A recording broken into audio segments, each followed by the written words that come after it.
ম্যাচের আগে একাদশের তালিকায় শান্তর নামের সাথে উইকেট কিপারের লেখা দেখে অনেকেই ভেবেছিল হয়তো টাইপিং মিস্টেক। তবে সবার চিন্তাভাবনা ভুল করে প্যাড আর গ্লাভস নিয়ে ঠিকই মাঠে নেমে পড়েন টাইগার অধিনায়ক নাজমুল হোসেন শান্ত।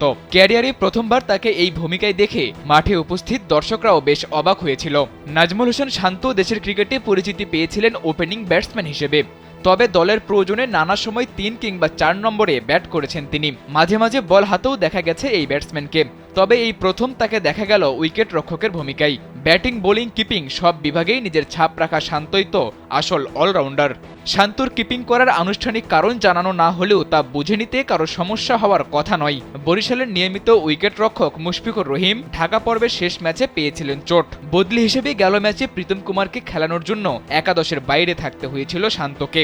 সেই ম্যাচে প্রীতম কুমার সুযোগ কাজে লাগাতে না পারায় ব্যাটসম্যান শান্তকে ফিরে পাওয়ার কৌশলে তার হাতেই তুলে দেওয়া হয়েছে উইকেট